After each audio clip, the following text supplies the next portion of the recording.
болсон уу? Хүн тэгээ чанар хоёрын асуудал юм л да. Хүний үндсэн бусад амьтнаас ялгагдж байгаа онцлог бол юу гэхтэй зэрэг авсан мэдээллийг боловсруулад түүндээ дүгнэлт гаргаад тэр гаргасан дүгнэлтэн дээр бусад хүрээлэн байгаа орчин хүнтэй харилцаж байгаагаараа бусад амьтнаас ялгаатай байгаа.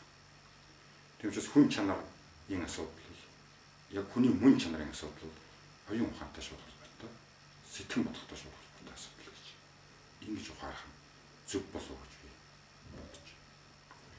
Хүнд хоёр тарих байна. Их тарих, бага тарих. Их тарих бол мэдээлэл хүлээж авна. Гэхдээ замбраагүй мэдээлэл хүлээж авна. Бага тарих түүнийг боловсруулна. Боловсруулж байх явцад хүн сэтгэл санааны хувьд тэр, оюуны хувьд тэр төлөвшнө. Энэ төлөвшөлт эрт байх тусмаа сайн байдаг. Англи хэлд нэг юм үг байдаг да.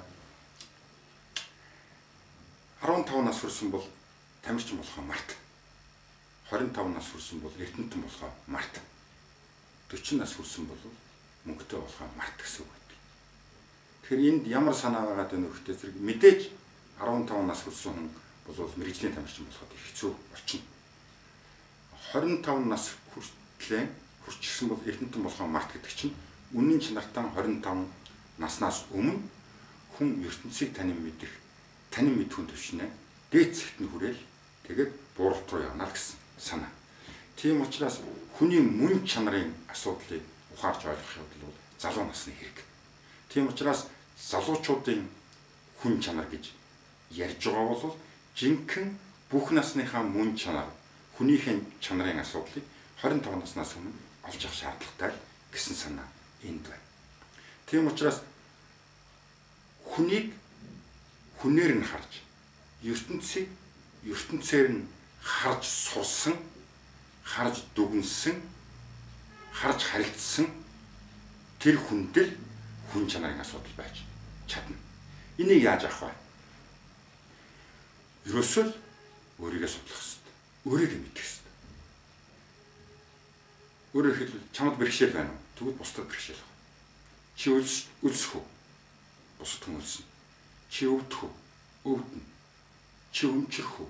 Бусад хүн өмчрөх. Чи мод таслах уу? Байгаль алга бол. Чи ус руу цагаан эдээ хийх үү? Ус чиргэн. Тэр чи амьдралгүй бол. Өөрөөр хэлбэл чи өөртөө ямар нэгэн аз жаргалтай ямар үед аз жаргалтай байдаг. Ямар үед зовлонтой байдаг. Ямар үед чи гонигтай байдгүй. Энэ бүхнийг мэдж, үнэхээр мэдчилж чадах юм бол чи харилцаж байгаа хүнд бусд чинь энд аз жаргал бий. Яг наад шиг. Энд өвчин ирж магадгүй. Гэдгийг ухаарч яг өөр шиг хүмүүсүүдийг ухаарч чадах. Тэр чадварыг өөр шиг хүнийг ухаарч чадах. Тэр чадварыг л хүний мөн чанар уу хүн чанар гэж ойлгох нь зөв болов уу гэж би ухаарч байна. Түүнээс хүн чанарыг хэн нэгэн хүнээс олж авна гэдэг бол хэцүү.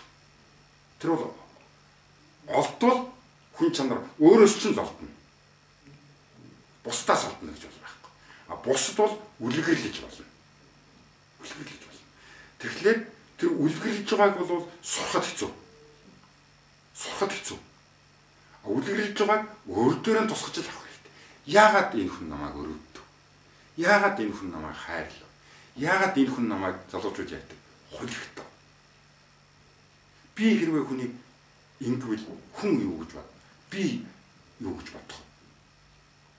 Гэж ингэж ухаарсан цагт. Тийм учраас ерөөсөн хүний оршихуйн гол мөн чанар бол өөрийгөө ирж хайж болох, өөрөө бусдаас өөр гэдгийг мэдрэх.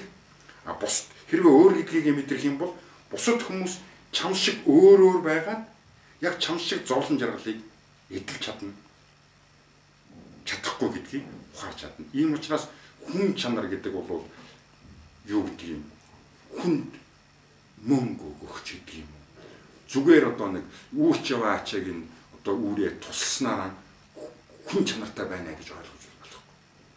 Өөрт мөртөө бүх юмыг шингээж авч чадсан цаг түүнийг ухаарсан цагт тэр баг тархич нь өөрөө ажиллаж уйлах, гомдох, баярлах бүх юмнуудыг өөрөө мэдэрч чадсан цагт хүнд мэдрүүлж чадна. Тэрнийг хүн чанар гэж ойлгож болно. За баярлалаа.